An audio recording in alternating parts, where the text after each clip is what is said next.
colleagues and friends. My name is Antonie van Nieuwkerk. I'm a professor at the Wits School of Governance, and the school has organized a webinar for us to discuss the enormous implications and importance of the outcome of the elections in the United States for South Africa, but also for the continent, if not globally.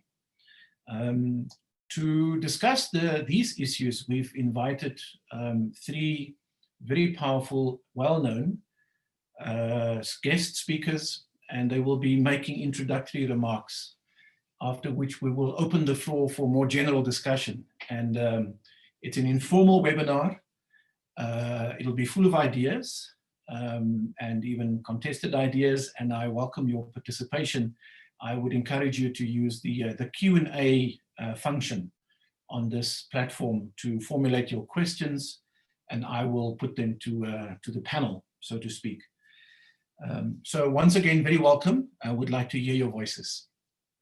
Let me introduce our panelists, after which I will ask them to take off with about a 10-minute overview each. I'm very happy to say that we've secured John Stremlau, who's on the screen as I speak, who is an honorary professor in international relations at Wits University. In fact, between 1998 and 2006, he spent time in South Africa. He was the Jan Smuts Professor and Head of International Relations here at Wits.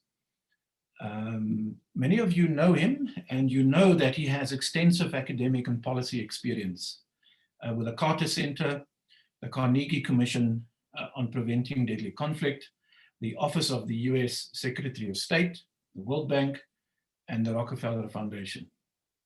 He publishes extensively on foreign affairs. He's a frequent media commentator on international network and news programs, and it wouldn't be unusual for you to switch on ENCA and then there is John talking about an aspect of international relations.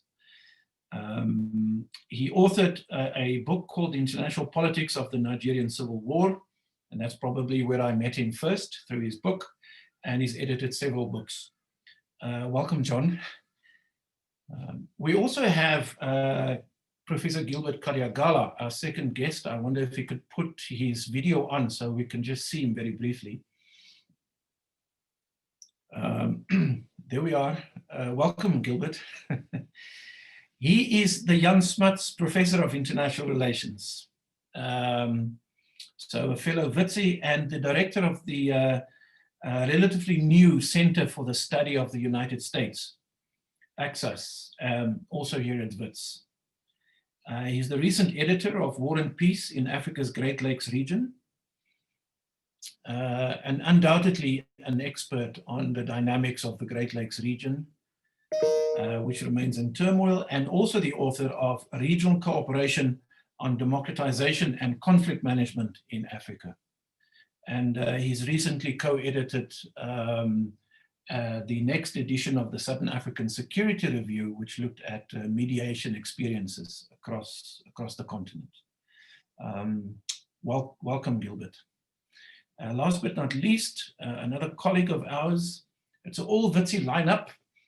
Elizabeth Cedaropolis is the chief executive. I always thought director, chief executive, the chief of the South African Institute of International Affairs. She's published on various aspects of South Africa's foreign policy, the role of emerging powers in Africa, the BRICS. I think there's a summit going on as we speak, Elizabeth. The Group of 20, the G20, and South-South and development cooperation. And most recently, she's collaborated with several scholars on a forthcoming handbook on development cooperation for achieving the 2030 agenda. And another book which was launched yesterday. How busy you are. Values, Interests and Power, South African Foreign Policy in Uncertain Times, in collaboration with the University of Pretoria. Elizabeth, welcome. For those who have tuned in, what you see here is a panel of experts, but also with rich experience. They have seen elections come and go, and they have seen these dynamics in international relations. I think ultimately what we want to talk about is how South Africa and the continent must understand the dynamics of the current outcome of the American election. And I want to ask Professor Stremlau to start the conversation with us by just taking a step back and giving us a perspective on this unfolding transition from the Trump administration to the Biden administration, which for some of us looks complicated or troubling even, before we zoom in on what it is that the Biden administration might bring to the table, which of course Gilbert and Elizabeth will then pick up on. So John, let me hand over to you and for the next 10 to 15 minutes. And welcome again. Well, thanks, Anthony, and I appreciate the opportunity to chat with you about this subject, but I'll try to be very brief at the outset because I think the second and third contributors have much more to offer us in thinking about the U.S.-South Africa relationship. But I can't resist acknowledging that yesterday, SIA published its new book on values, interests, and power, South Africa foreign policy in uncertain times. And that was a reminder to me that a nation's domestic health is fundamental to its role in the world. And right now, the US, as you rightly suggest, is facing a domestic problem that has been long brewing in the polarization that was reflected in the voting that occurred on November 3rd, or in the days before then, in the early voting, because the outpouring of support despite the coronavirus pandemic was really quite extraordinary. And it was a tribute to the integrity of the electoral system that despite Trump denigrating that and demagoguing that, nevertheless, it did prevail, and no one has found any fraud anywhere. Trump may be conning us now like he did with the birther issue that brought him to prominence in 2015 and 16 and the election on Barack Obama. He eventually conceded that that was a lie, but by that time he had already accelerated into the nomination. What he is doing is appealing to the disaffection of a large segment of the American population, as you all know, that has been left behind in globalization, it feels, is fearful of losing its privileged status as what has been the American elite, essentially a white male Christian elite, the rural divide, urban divide, the diploma divide, and diversity versus the non-college education and homogeneous in heartland. These divides run very deep, and we saw that in the voting that occurred with this outpouring of unprecedented support, so that Donald Trump won more votes than any other Republican candidate for president, over 70 million. And the winner, Joe Biden and Kamala Harris, won 5 or 6 million more votes than that, 76, I guess, it's still counting, that is the most in history.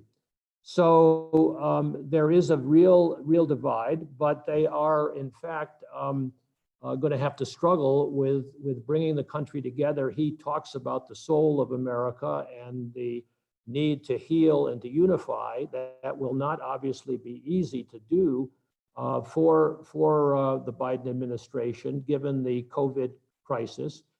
And he is reaching out to like-minded democracies because he feels that Trump has betrayed the fundamentals of the democratic experiment in the United States, and that he needs to rebuild and replenish the institutions of governance, but also the norms and character of the American democratic experiment, flawed as it is. So that I think we have some real basis for a conversation between the US and Africa, and the US in particular in South Africa, which Elizabeth and Gilbert can talk about. But I do want to make one mention to the fact that under the peculiar US system of the Electoral College, which I won't go into, but that many of the listeners to this webinar will know something of, Biden had to win not just the popular vote by 6 million votes, but he had to win in the Electoral College, which he did 306 to 232. He got two votes more than Donald Trump did, and Donald Trump lost the popular vote. And the reason that he won that Electoral College was in large measure because the key swing states through the Midwest that had gone for Donald Trump in 2016 reverted back to supporting Joe Biden. And in that equation, the role of African-American voters was critical. Joe Biden owes his nomination to the South Carolinian primary voters, who are overwhelmingly African-American and African-American women. And the 100,000 votes, which probably made the difference in the Electoral College, was probably not have occurred had there not been a heavy turnout of African-Americans. Yes, some African-American men voted for Donald Trump, but overwhelmingly, 87% of the high turnout of African-Americans, and particularly African-American women. So that the Joe Biden in his victory speech said to the African-American community, and he ran with an African-American female, as you know, Kamala Harris, who is a Howard graduate, as several African-Americans here are as well. And he made it clear that he will be sensitive to their needs, and these are reflected in his documentation that I commend to you for the campaign, that reflects the complexity of what he is about to undertake in his program of restoring the American character and the American values and the American economy in light of the COVID crisis and the related economic and racial tensions that have arisen from that. I commend you, and this will be my last point, the Biden-Harris agenda for the African diaspora, which is a short paper that can be raised on Africa, on joebiden.com, Africa/diaspora, and read that and the links to it. And maybe I can talk about that a little bit further when we have Elizabeth talking about the US-South Africa relationship, because clearly the agenda that Joe Biden has bears a lot of resemblance to the agenda that Cyril Ramaphosa took on after his narrow win in Nazareth back in December 17. So I'll end there and hope for some word about the US-Africa relations from Gilbert. John, before you go to Gilbert, are you confident that on January 20, Joe Biden will be inaugurated as the next president of the United States? Of course. It's in the Constitution. There is no turning back. There has been no fraud established. This is a con. And the less we talk about Donald Trump, in my view, the better. Thanks, John. Trumpism is not going away, I'm afraid, but we want to focus on Africa and its relationship with the US. So let's move to Gilbert. Gilbert, is Africa receptive, do you think, for this incoming Biden administration? And what agenda would it bring to the continent? It's not as if we don't know Americans. They are present in Africa in different forms, and we have experience, both positive but also quite challenging relations. What can we expect going forward? The floor is yours. Thank you very much, Anthony, and thank you for the invitation. I think from the outset, I should say that I think the Biden administration will bring a very fresh outlook on African issues. and I'm insisting on the notion of fresh, because of course we've been going through the very turbulent years of the Trump administration. So it will be alone, that alone I think is a very positive element to have somebody new in the White House. Africa also hopes, therefore, that there will be more civility and more certainty in US approach to African issues. I think in the same breath, I want to say that Africa expects to be treated with dignity and with respect. And these are things I think they undoubtedly expect that we'll get from the Biden administration, who's been vice president for 8 years and knows Africa fairly well. So it's a positive move. But the other thing I want to emphasize is that Africa expects that the Biden administration will surround itself with a group of Africanists or policy makers on Africa who are knowledgeable, who are empathetic, but who also have a deeper appreciation of the African challenges and the African concerns. I think many on the current transition team have that kind of expertise. And so it's a positive element that Africa, at least the team exemplifies a kind of expertise I think that will be necessary in bringing that kind of dignity and understanding and appreciation of African issues. But I also want to say in the same breath that Africa does not expect the recycling of some of the old Africa hands who've been in Africa for many years, particularly under democratic administrations. I think there are some who are very problematic, and therefore the expectation is that probably Africa expects more old hands that are knowledgeable, but also very fresh and new hands. And so that's I think is the way to begin to understand that challenge of what kind of people do you have around you and what knowledge do they have about the continent. New, fresh faces will be important. Africa expects that there will be a change of style in approach to Africa. The only problem is, I think this is my key message, we don't know whether that style will translate into substance. And I think it's a key element of the discussion because the administration, despite the very good intentions it may have, despite the many good hands it may have to shepherd that policy, it will still need the political will, but also the resources to translate the style into substance.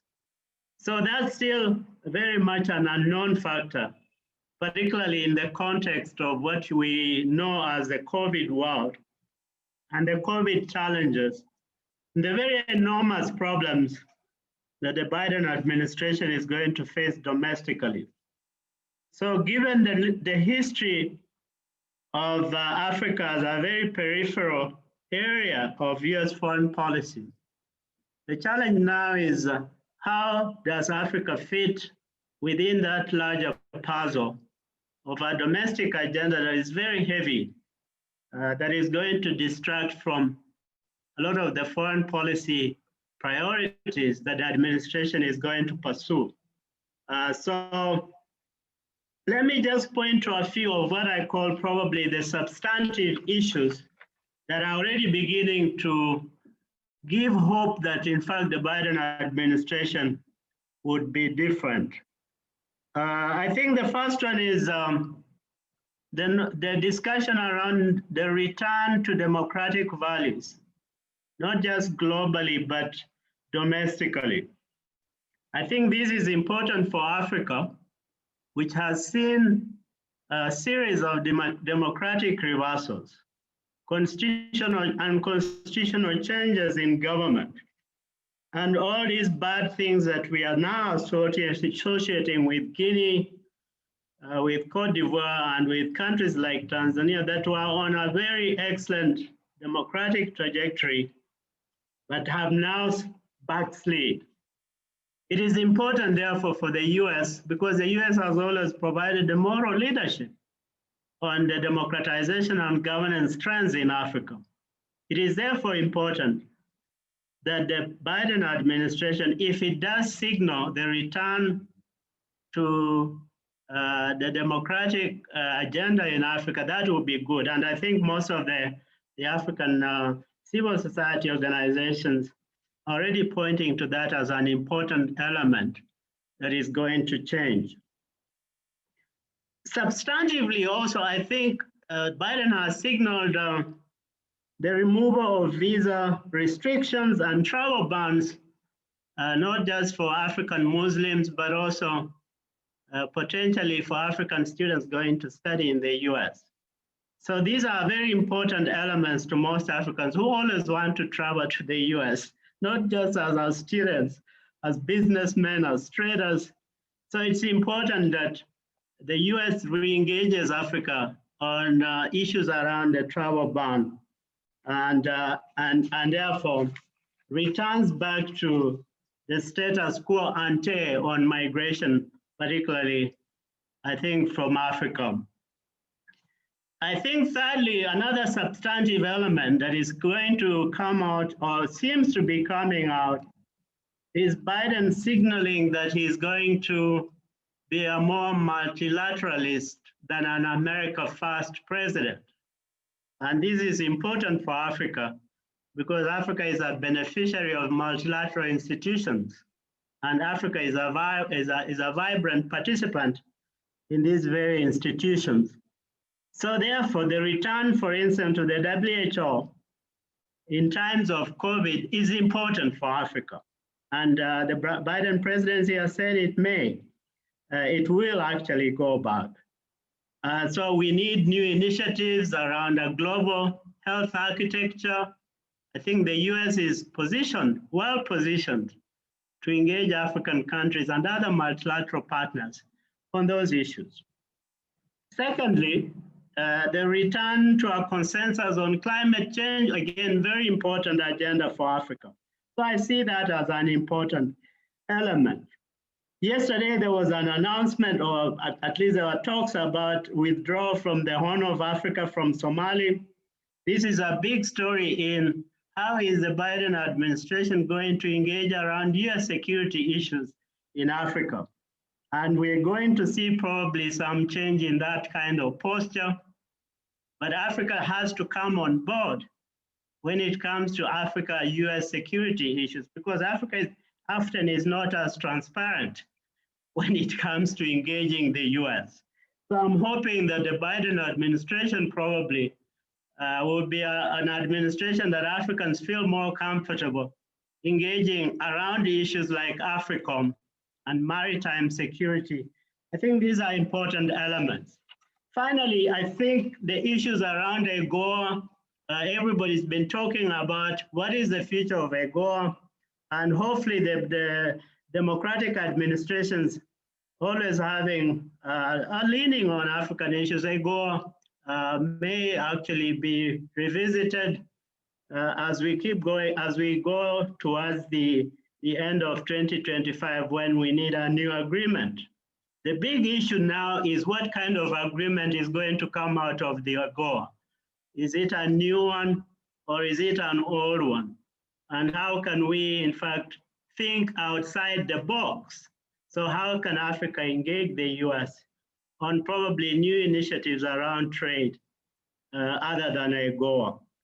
And I think I've covered most of my 15 minutes. Maybe I should stop here for now, and then I can come back at some point to the more bilateral issues, Kenya, US, Ethiopia, US, and we can get it. But I just wanted to give you a broader optimistic picture about why Africa is excited about the new president.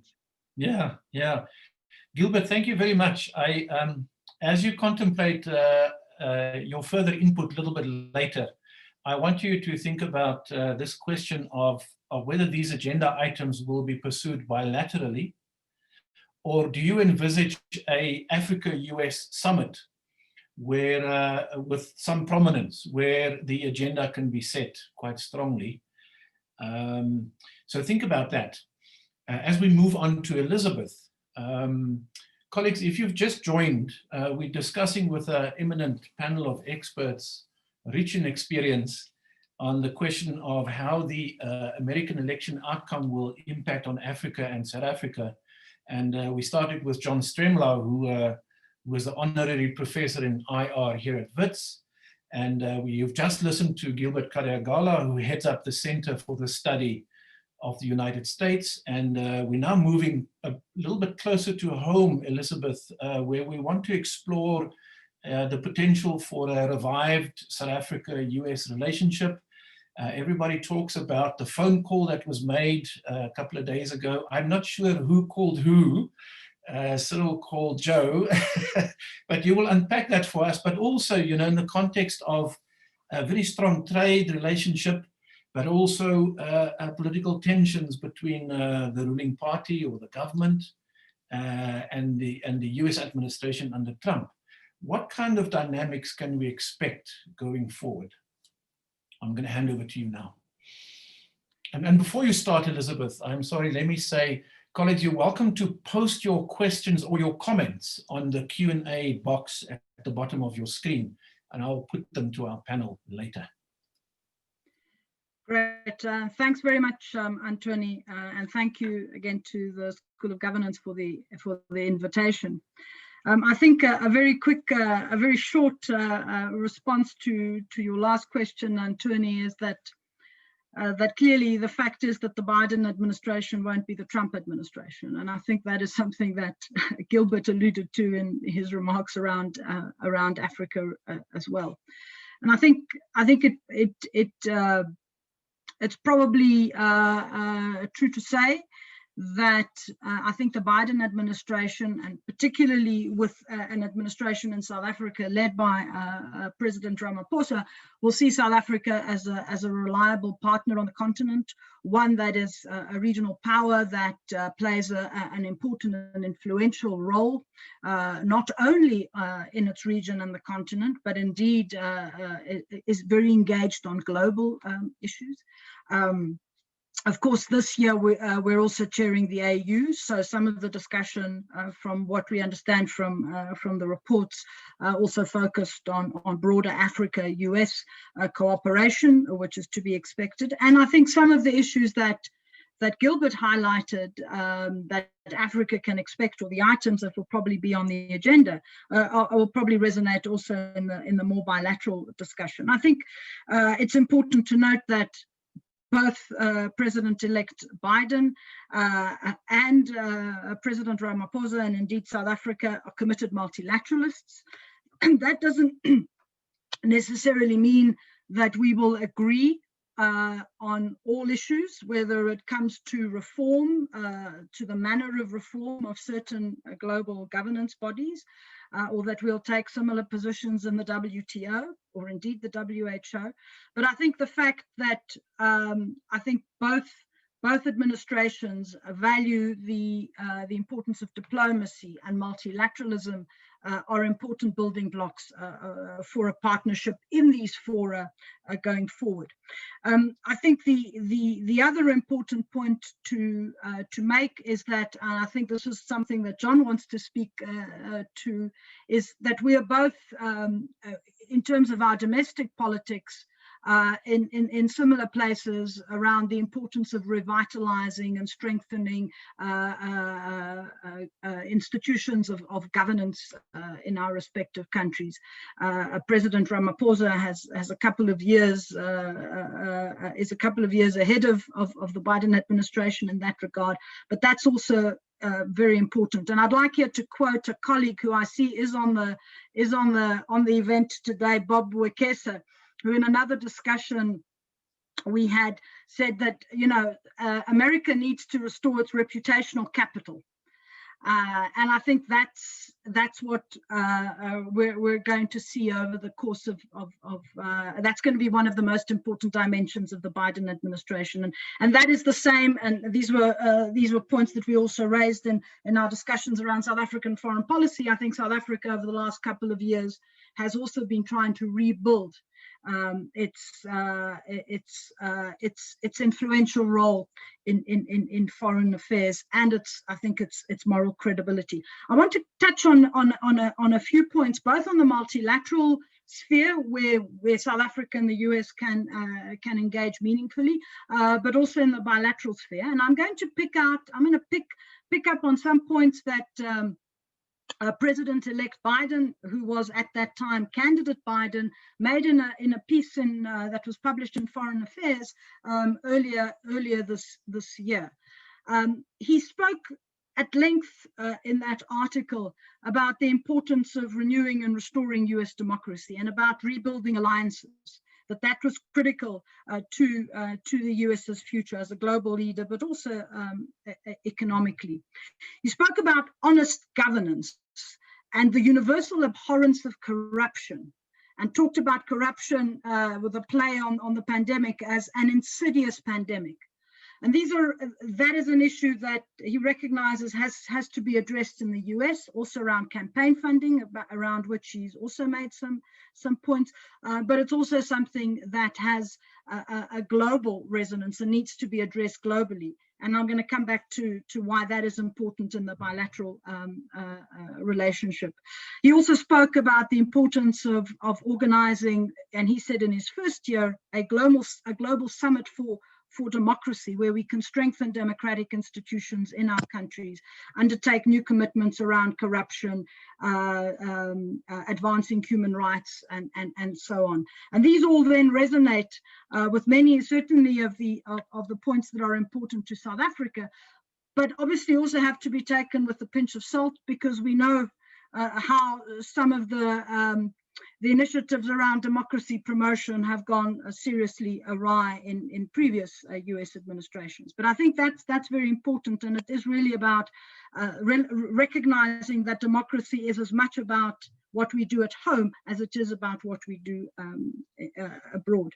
And on this issue about fighting corruption and trying to build up good governance, I thought it was really, really interesting that he made a very strong statement about leading efforts internationally to bring transparency to the global financial system.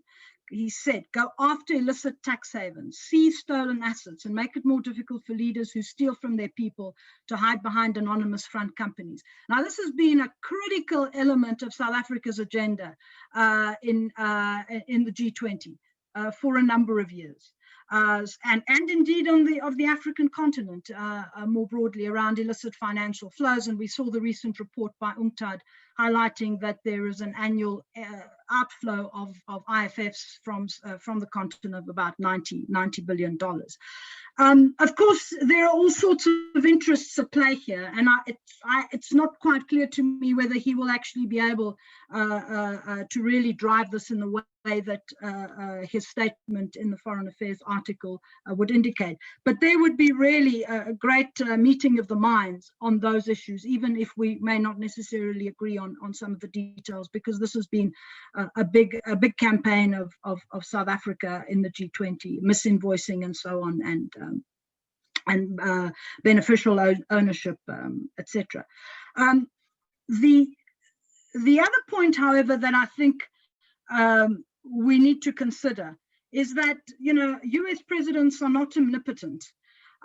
They operate within a particular domestic political and economic context.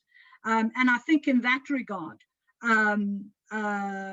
there are certain things that President Biden and President Ramaphosa can work on. There can be a budding bromance, for example, because I think there's similar perspectives on the world on many issues.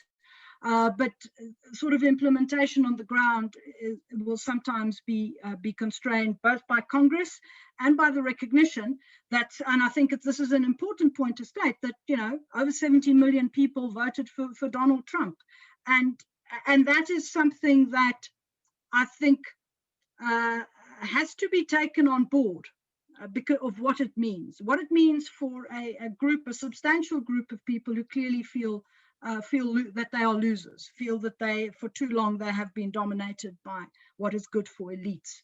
And what that means is that in the economic domain, where of course the US is an extremely important trading partner for South Africa, and also AGOA has been extremely beneficial to South Africa. I think we will probably see, while I think the tone will be very different, I think the potential expectation that we as South Africa and indeed the continent will be given something for nothing in return is probably a little too optimistic, given the lay of the land in Congress, most notably, of course, in the Senate. And I say that because clearly the AGOA unilateral, the act is coming to an end in 2025. In terms of the current act, it says that it should be replaced by by sort of a trade arrangements, preferential or free trade. And we have indeed seen Kenya begin those negotiations, although they have been suspended very soon after they started because of COVID-19. But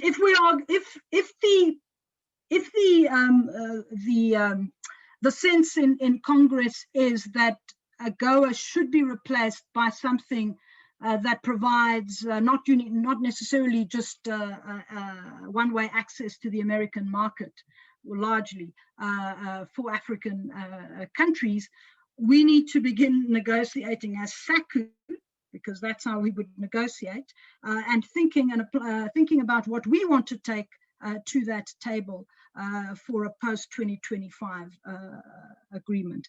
I think there are strong local state interests in many of these deliberations around AGOA, which we've seen them around chicken over the last several years, and these are not going to go away. And so we as South Africans really need to put the entire trade and industry sort of community really needs to begin thinking very carefully about what we want to take and what we might want to propose to the US going forward, because I think it usually takes between 7 and 10 years to negotiate some sort of free trade arrangement. We've seen that, I mean, with the RCEPs now, it's been in negotiations for a very long time, and I think time is running out. The other point I wanted to raise, and then I'll stop. Two other points. The one is, of course, drawing on the security dimensions that Gilbert referred to. One of the points that Biden has made is about the importance of maintaining a focus on counterterrorism and narrowly defining their mission to focus on Al-Qaeda and ISIS. And it would be interesting to see what that means for what the developments in Mozambique and in Cabo Delgado, and how we should necessarily then prepare our response or our engagement with the US administration on that point, as you know, an important neighbor of ours, Mozambique. And then lastly, just the point, another thing which South Africa has been very strong about advocating, which is the removal of sanctions against Zimbabwe in particular. I don't think that there is going to be much movement under a Biden administration on that. Of course, it has to go through Congress anyway, but it's useful to bear in mind that the Zadera, as the act is known, Zimbabwe Democracy and Economic Relations Act, I think, was actually Joe Biden was one of the sponsors of that act in 2000 or 2001. Yeah, let me leave it there. There are a number of other points, but yeah, we can take those in subsequent rounds. Thanks, Elizabeth. Remember to put something into the Q&A box about the Africa Portal link where we can pick up some documents and further analysis about the topic that we're discussing. Thanks, Anthony. I'll do that right away.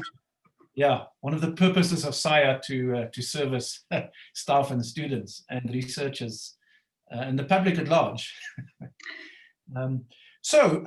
Dear panel, some of our listeners are wary of what it is that you are saying. It appears that after the first flush of optimism and our desperate attempts to forget about Trump, as John suggested, we need to understand what it is that the American national interest is in pursuing relations in Africa. And so some of these questions that are coming up on the Q&A, I want to put to the panel.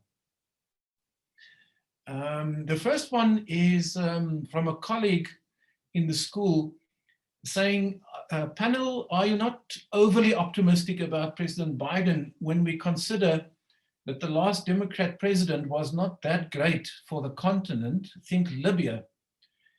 And coincidentally, you won't believe it, but this morning I was reading the section in Barack Obama's newly released book, The Promised Land, where he discusses his approach to the Libyan crisis following the uprisings in North Africa. And I was struck by the eloquence of his discussion and the way that he relates decision-making around Gaddafi and Libya.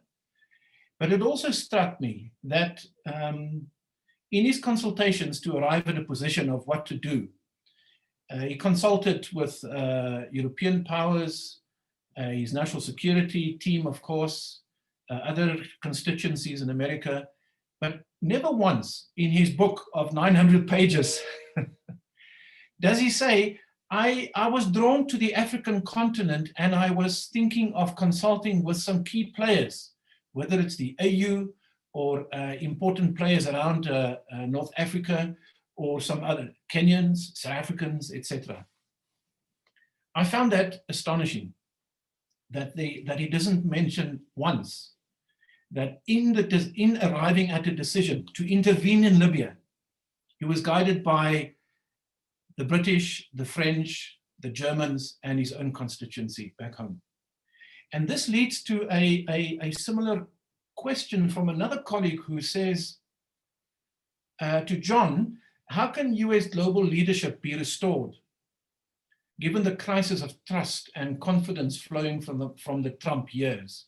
So our listeners are saying that we have to be more realistic about understanding US intentions in Africa, whether it's a Democrat or a Republican president. They seem to have quite a militaristic approach to relations with the continent. Would that be an exaggeration? I would like the panel to respond. But there are other questions as well. Gilbert, there's a question about the free trade agreement. Does the AFC FTA, the African Continental Free Trade Agreement, provide a template for resetting AGOA towards a different kind of trade regime? And if so, what are the essential principles that should define the regime? That's an interesting one. It's from Garth Lepierre. I think, Elizabeth, you might want to respond to that as well. Then there's another question. Do you think, panelists, that the new administration will handle Israel and Palestine differently? If we have the luxury of time, I suppose we can go to that particular one. And I want to pick up on two more. Somebody says, it's important to consider how Biden's expected multilateral approach will manifest with regards to countervailing China's growing trade relationship with Africa in the context of China's growing global presence and in terms of the African Continental Free Trade Area or Agreement. That is an intriguing question. As Africans, how do we understand the interplay between incoming Biden administration and a very powerful Chinese presence, long-term strategic approach to Africa?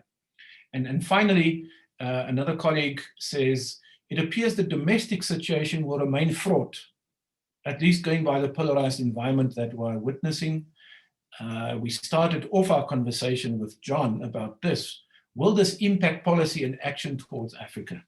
I think we can talk about that very briefly. So those are the questions that are coming up, some thoughtful ones. John, can we start with you and then go to Gilbert and then end with Elizabeth again? Well, that's a tall order, Anthony, and all of those questions. Let me just try to pick away at a couple of them. First of all, Biden makes much of bipartisanship and trying to get something through the Congress, and it's going to be problematic, especially if the Republicans have control of the Senate, although it'll be a very narrow division, so there will be room for negotiation. What is the one area of foreign policy where there's been bipartisan agreement? Well, funny thing, it's on Africa.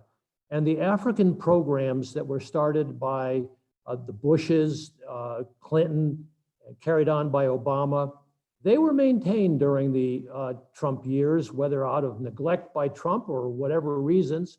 The Power Africa, Feed the Future, the AGOA, of course, which is US law, and that runs until 2025. So that is going to be a subject of further discussion we can come back to. But one forgets that in the Trump administration, they also passed this big appropriation for underwriting the cost of foreign investment in Africa, the Overseas Development Corporation. And that has now got $60 billion, and the head of that corporation talks about it being 75 billion by 2025. And that is going to underwrite US investment. Now, the Trump administration would see it as countering the Belt and Road. I think you're right to bring up China, because I think Biden will take a much more nuanced approach to China. And while he may be digesting what's going to happen with the new free trade agreement in Southeast Asia that has been announced this week and that is so important and will engage his interests, and then there's the intellectual property right, and then there's the World Trade Organization in China, and just a whole host of issues. Africa does not have to be a theater of competition. The Overseas Development Corporation can fund projects in infrastructure here that complement what China is doing. It's important to have Africa's voices in that, but that's something that's very practical and very straightforward. I would think, by the way, for the African continental free trade area, that Biden could usefully and very low cost appoint a special envoy to that. I think that's a very good idea. However, it is fraught, because the Wits School of Governance just recently had the Director General of the free trade, continental free trade area, Warmaki Mene, talking about that organization and how it would relate to the future of economic prosperity. South Africa is seen to be driving that and a primary potential beneficiary. Nigeria, Ghana, Botswana, others are having their reservations. It's got to be done carefully and deliberately. But I think having a US voice in that process to learn, to contribute, would be very important. I think that the need for a bipartisan continued effort, low key for Africa, is one thing, but I think Elizabeth is touching on the more fundamental question about the community of democracies and whether or not Biden is going to make this more of an element in his strategy that will be not a reset to the old lines of the US bragging about how good its democracy is. It's clear after Trump that there are fundamental weaknesses in the US democratic experiment.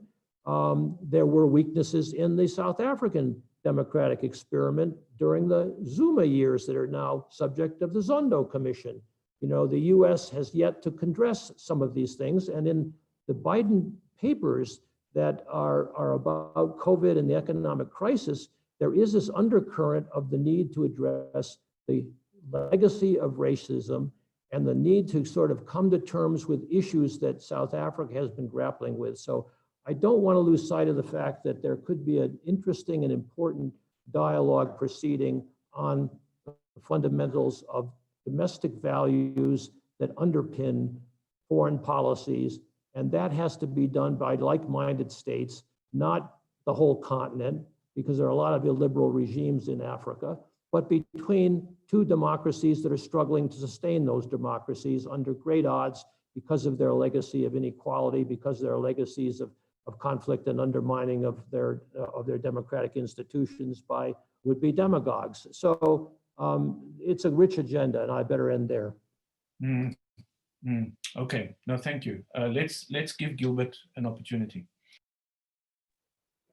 Thank you very much again, Anthony. I think you raised a very fundamental issue at the beginning, which was, is Biden going to be more inclined to do bilateral or continental approaches towards Africa? I think that's important because I think it speaks to the question around the continental free trade area and these other issues. But let me preface that, my response, by saying two things. One, electoral cycles in the US are very short, 4 years. If you are lucky, 8 years. So any administration coming into power would need to prioritize.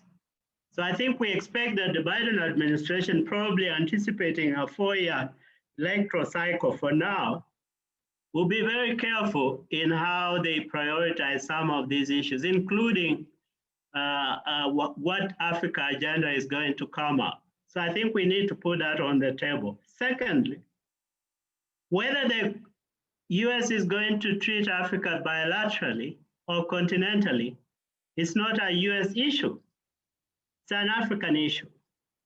If Africa is organized, if it can present a position on security, on economics, on trade, a continental vision that is credible, that somebody can buy, like the United States or the Chinese, then that's the best approach.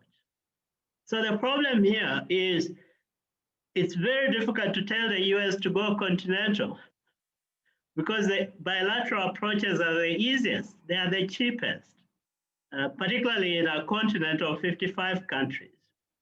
So it's up to Africa, therefore, to decide whether it wants to engage with the US continentally. And what does that actually mean? And I'm speaking about this issue because we've had a big discussion on what is the African agenda come 2021 when Biden takes power. There isn't an African agenda. There has been no attempt to craft an African vision towards the United States. So we can't sit here and then expect, therefore, that the US will appoint an ambassador to the CFTA. I don't know what kind of role that ambassador would have. The bigger point I'm making here is that if we have credible continental institutions, it will be very easy for Africa to buy into those institutions. The other reason why I think I'm very skeptical about the continental free trade area, Garth, you asked a good question, is this is a work in progress. We don't know whether the continental free trade area is actually going to take off. We know some countries have signed up on it, but the real job of actualizing the continental free trade area needs to be done. So it's very easy for us, or rather it's too early for us to begin to sell the CFTA as a kind of instrument that the US is going to engage credibly with African countries. And that's why I wanted to point to two things. One, the Kenya trade agreement between the US and Kenya came about, or it has actually been inspired largely by, I think, the feeling that the continental free trade area is not going to take off. And that's why the US started to engage the Kenyans. And Elizabeth hinted at SACU, US negotiations for a free trade area. So there are already competing visions. There are already competing frameworks. Even as we think about getting the FTA, CFTA off the ground, we are running into a lot of obstacles. So the bigger point I want to make, therefore, is that we in Africa have not had very successful efforts at regional integration schemes such as the CFTA. So we need to do better and then present a serious vision, and then we can ask the US to engage with the CFTA. Otherwise, I think the fallback position is the Kenya-US trade agreement, or maybe a resuscitated SACU US trade agreement. So that's my skepticism about it. But Elizabeth is correct that we need to start discussions about how to negotiate post-AGOA and what is it going to look like. I don't know. I don't know whether we are going to succeed in doing it continentally. So that's my skepticism. The question on are we being overly optimistic? I think the answer is yes, we are being overly optimistic, because often you deal with a very complex continent. I think the US is going to deal with the very challenges that have faced African countries, since the Clinton administration. We don't know where the next civil war is going to come up. We don't know whether Ethiopia is going to be an Ethiopia in one piece down the road. So the US deals with a very complex environment in Africa. So it's very easy to be optimistic, but I think we are saying we should be realistic about how the US engages with Africa. I think as long as we are not united, as long as we are divided, I don't think we will expect to have serious policies when it comes to the US engagement with us. On the CFTA, I think I've answered that question. On China, John is correct. I think there should be no competition. The US should engage Africa in the areas that it does well. And we know what these areas are. Chinese would engage Africa in areas that they have done very well in infrastructure and so on. Areas maybe the US may not be interested in. So I'm not really convinced that there should be a perpetual competition over the soul of Africa. But Africans should also not be in the business of thinking that in fact they can play one of these actors against the other. I think that's old regime thinking.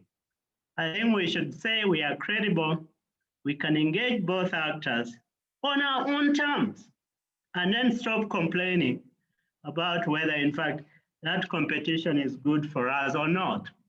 I think I'll stop here for now. Yeah, Gilbert, before you go, let me make a small follow-up. There's a question from a colleague that we know well, Lena, who's doing a PhD on the DRC. She wants to know if the Biden administration will bring anything new to the Great Lakes region. And she does point out in a very long, elaborate comment that there's a complex relationship between the Congolese and the Americans. Kinshasa seemed to have been very close to the Trump administration, for example. But what would a Democratic or a Democrat administration bring, if at all, to assist, to unlock a peace process in the DRC, with which they are intimately involved? Yeah, I think we expect that the Biden administration would start from the premise that Congo is important for Africa. Congo is important in Africa, but also Congo is important for the rest of the world. And therefore, I think these all initiatives that the UN and other actors have had around the stabilization of the Congo need to be continued. I think there is a crisis now in government in Kinshasa. I don't know how much the US can do in negotiating a settlement between Tshisekedi and Kabila, but I think the broader picture is that we don't want to go back to the 90s when the Congo was a problem for the region and for Africa. And I think the US administration should take, I think the Biden administration should take more interest in the Congo, because Congo needs to be stabilized. And I think the progress that has been made has been good, and we need to build on that. That's my quick reaction to the Congo. Yeah. No, indeed. Thanks, Gilbert. Let's give the floor to Elizabeth. There were a couple of overlapping questions, but let me also add, the one thing that comes to mind when I listen to the questions and the comments, Elizabeth, is when you think of a post-AGOA trade regime, should South Africa or key players in Africa negotiate on behalf of a region, in our case, SACU or SADC, or should it be broader? Is there a role for the AU to play? And I did take the point by Gilbert, it's a very sobering thought that unless we get our own house in order, there's not much we're going to negotiate or impress the American administration with. So let me give you the floor. Great, thanks, Anthony. Perhaps before I answer your questions, just a response, and I hope you can hear me. I'm getting a message that my internet is unstable. I just want to make a point around, okay. I just want to make a point about US support for peacekeeping. Of course, under the Trump administration, that support to the UN was significantly reduced. I forget now the figures, but I mean, it would, a Biden administration would be interesting to see whether they make a commitment sort of early on to reviving some of their contributions to the UN around, particularly around peacekeeping.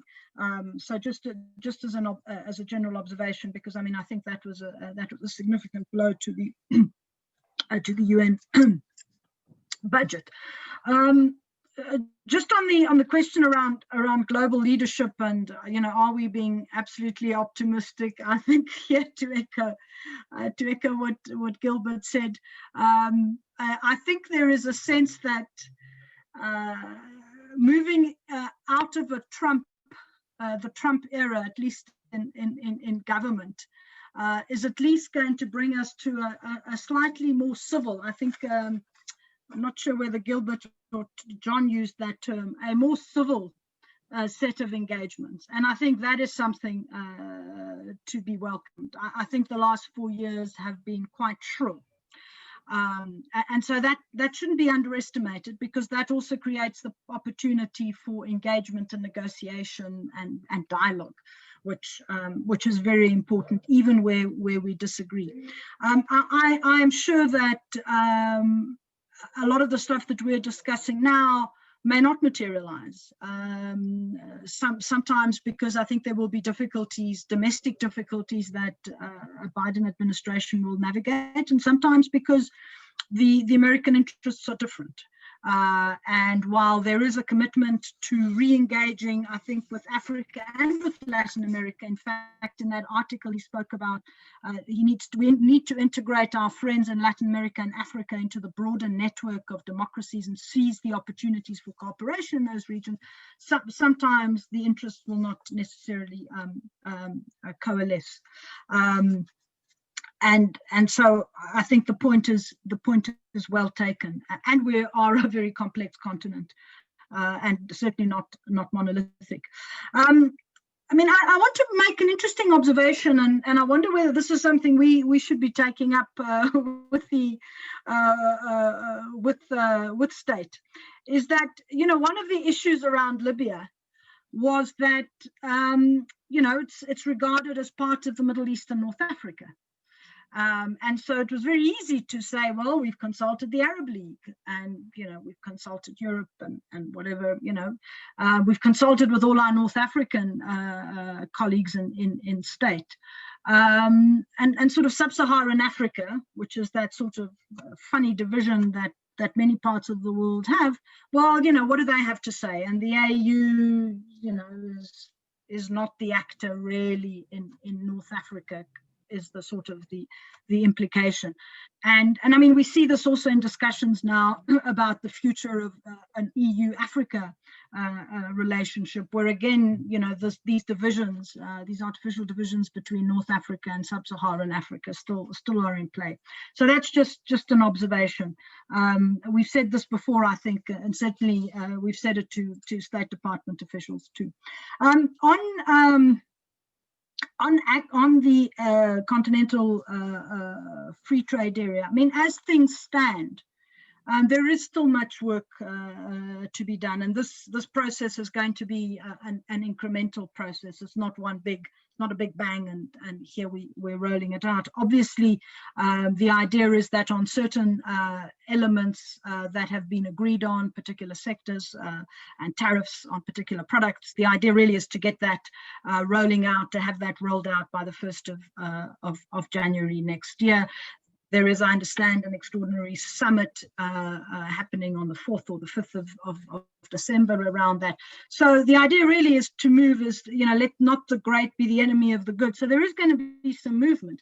But the fact is, we also have these regional, sub-regional arrangements. I mean, Kenya is in effect in a customs union in the East African community.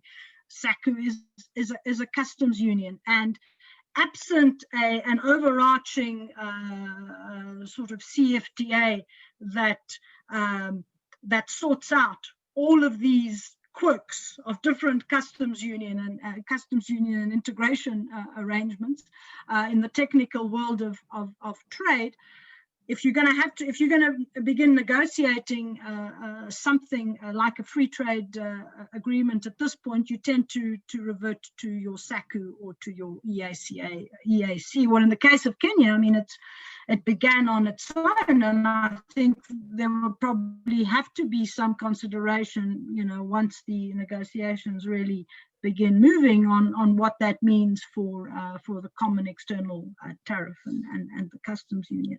And so it's the point that I think Gilbert has made, that it's really, really difficult to do this continentally at this particular juncture, irrespective of what I think the political will might be. I know there's been criticism from some quarters, and I think also in South Africa, about Kenya's decision to move to begin the process of negotiations with the Americans, but one has to recognize that there are particular exigencies that each country is dealing with that may make it that is not easy then for the CFTA superstructure, but that should make us want to actually drive it much more quickly. There is one other point which I forgot to mention around trade, which is the USTR's Trade Promotion Authority, the US Trade Representatives Trade Promotion Authority, I think expires mid-year next year, I think in July. And so that will have to be renewed. If it's not renewed, then any agreement that comes before Congress can actually be amended. You know, different clauses can be amended, whereas the Trade Promotion Authority that is granted, has been granted to the USTR, allows for the whole deal to be taken forward. So that's just one consideration around trade. On China,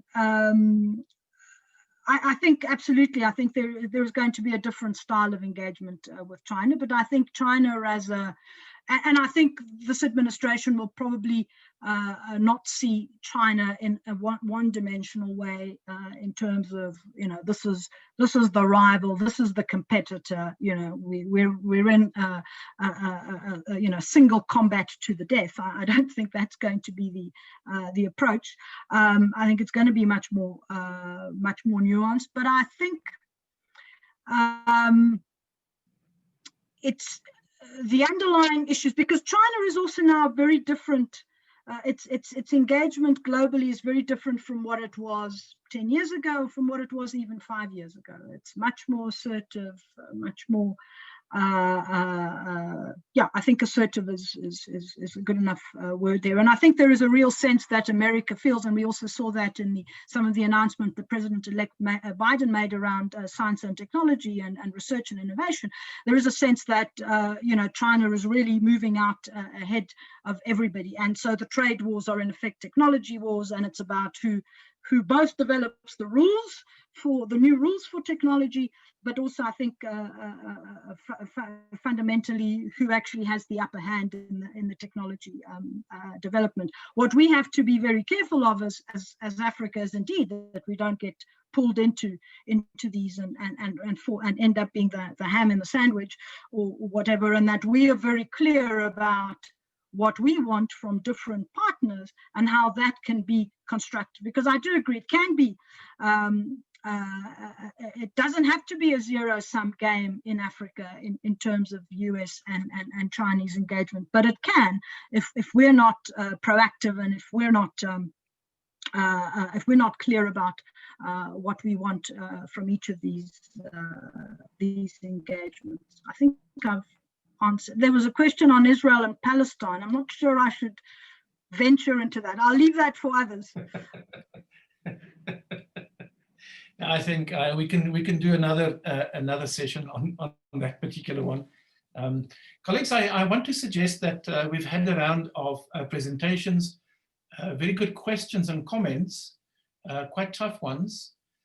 My conclusion now is that colleagues are suggesting that why haven't you done a more in-depth analysis of the legacy of the Trump administration and previous administrations before that on the fortunes of Africa and on this relationship. Let me give you the assurance that between the Institute of International Affairs, the School of Governance, and the Center for the Study of the United States, and the networks that we bring together, we will pursue this particular theme of US-Africa and US-South Africa relations. It's really important and deserving of in-depth analysis, scrutiny, and it's not impossible that early in the next year we will pick up on some of these themes. I feel that I want to close, except that I see there's a question from Martha who says, we haven't said much about climate change. And whether a Biden presidency who will rejoin efforts to deal with the climate change, how will South Africa engage with this? Or is it a moot point?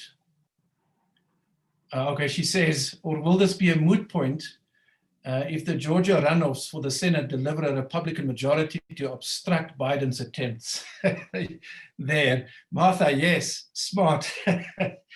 Elizabeth, you're online, I see. Would you like to give a sort of maybe a quick tentative response? Yeah, I mean, clearly he has said that on day one of his administration, he will rejoin the Paris Accord, and that I think is important also for South Africa. I think in some ways both countries have underlying economic, let me call them interests, that make it difficult to be extremely ambitious about what we can attain and achieve in climate change in terms of our nationally defined contributions and so on and so forth. But he has been, interestingly, has also indicated that he wants to revive, that President-elect Biden wants to revive that sort of informal forum which began life as the major forum of the major carbon emitters. I think it was under Obama then, or under Bush in the latter years of Bush, and then became a forum of the major economies rather than the major carbon emitters. But the essence is the same. And that's really about bringing together a country like South Africa. South Africa would be part of it. And I would imagine, although I'm not too clear about it, it would be about working out ways in which we can coordinate to reduce our respective footprints. He's also made a point about sort of being quite opposed or critical to fossil fuel subsidies, which are a big issue in many countries of the world. But these are things that we'll see how they play out and how the particular carbon lobby in the US also plays out. But I think in terms of cooperation at the global climate change platform negotiations, I think we can find sort of some common ground, and even if we don't necessarily agree on everything, I think there could be we can resuscitate some of the cooperation that occurred with the Obama administration. Yeah, John. Yeah, I just wanted to add a couple of points. One is that the South Africa-U.S. relationship is a very special one that Biden is familiar with from his days with the comprehensive anti-apartheid legislation. That's a wasting asset for South Africa, but it's a very important one. And it seems to me that if, for example, had Obama been able to call Cyril Ramaphosa as president rather than Jacob Zuma at the time of Libya, you might have had a conversation with South Africa. I mean, yes. It's worth the hypothetical speculating. Character matters, personalities matter, but behind that is the very rich research and scientific community that we have in South Africa that has a lot of ties to the scientific, and particularly in public health, in the United States. I think that there is a reason to think about a possible South African-U.S. foundation that would support that research. It wouldn't cost very much. It could be privately funded. But I think Cyril Ramaphosa and Joe Biden could both endorse that for the sake of both countries. I think that there is a need to think through whether or not there would be a South African counterpart to the recently released American Academy of Arts and Sciences Commission on the practice of democratic citizenship in the United States. And Our Common Cause is their publication for reinventing American democracy in the 21st century. There's a very rich set of strategies and recommendations in that report that would lend themselves to a task force of South Africans that would sort of look at it through a South African lens for the benefit of Americans, but also South Africans could learn in the process. This takes me constantly back to the core concerns that you, Anthony, and Elizabeth were raising yesterday about understanding that domestic values and interests of underpinning a society that's trying to consolidate a democratic regime and sustain a democratic regime. When Frank Fukuyama argues, and he was at the Wits School of Governance last year, that when he argues that the dealing with the COVID, you need state capacity, you need social trust, and you need leadership. That's okay if you're a China civilization nation. That's okay if you're a homogeneous Republic of Korea or of Taiwan or even of New Zealand. But if you're a complex pluralistic democracy like South Africa and the United States, Ali Masri was not wrong when he said these are the first two global nations. And it's tough, but it is worth hard work of analysis and research. And I think that we should mobilize our universities to work more with each other, not just in public health, but on democracy. Anyway, that's my spiel and pleading for the day's efforts. I will carry this message to Zebron Vilakazi, our incoming Vice Chancellor. Absolutely, and he'd be sympathetic. Yeah. Gilbert, would you like to maybe have the last word? Actually, not on climate change, but just to talk more broadly about South Africa. I don't know, I wasn't at the discussion yesterday, but I've always just wondered why the South Africa-US Bilateral Commission went into a big recession. And because I always thought that was an important institution that was created under the Mandela-Clinton years. But it doesn't seem to be functional anymore. Yeah. I would think that that's the kind of institution that we should actually all be talking about. Yeah. In how the US and South Africa meet routinely, even if it's once a year, maybe twice a year, to flesh out some of these bigger questions that we are looking at, whether it's Africa, whether it's Southern Africa, or the more very irritating bilateral issues that are characterized South Africa and US. So I think I would urge very strongly for investment in that kind of institution.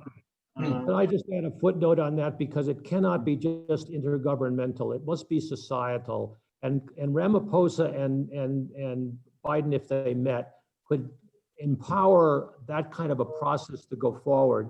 You just can't reset to the bilateral. I was part of that initial effort when I was in government to try to work with South Africans in the transition. And it was a very good initiative by the Clinton administration, but it had its time. We are moved beyond that now. We're much more complex in our interactions than just strictly bilateral. Yeah, let me add to that. I mean, this is a multidimensional relationship that we need to revive or resuscitate, as Elizabeth calls it. And so this message will then go to our foreign minister, Naledi Pandor. And so I think in conclusion, on behalf of the School of Governance and our panelists, I'll be an envoy, and I'll be carrying messages to other corners that are interested in first better understanding the history of the relationship, and secondly, enhancing our grip on the complexity of this relationship between the US, the continent, and South Africa in particular. There's much work to be done, has already been done. I do think that between Gilbert, John, Elizabeth, and others, we sit on a repository of research that needs to be unearthed, lifted, polished, cleaned up, and revived. I do believe that early next year we will have another session on this theme or something similar to this. Okay, I want to thank you all for your lively participation and contributions, and the spirit of engagement between the panelists. Elizabeth from SIA, thank you for your time. I want to advertise your book. It looks like this. I'm glad you received it. Yeah, a day late, but I want to say that this speaks to some of the themes that we've been unpacking. John, thank you for, you've got personal experience of the relationships that we've been talking about. You've shared with us. There's more to be shared, I'm sure. And Gilbert, of course, you've got such an important role to play in working that center of yours and to guide us in some of these research agendas. And I hope the school will also play its role as we move towards bringing these networks together. I enjoyed the engagement. It's being saved, being recorded. You can replay it to your children or your network. And I'll be carrying those messages and I'll be reporting back to you. Have a fantastic afternoon and goodbye. Thank you. Thank you.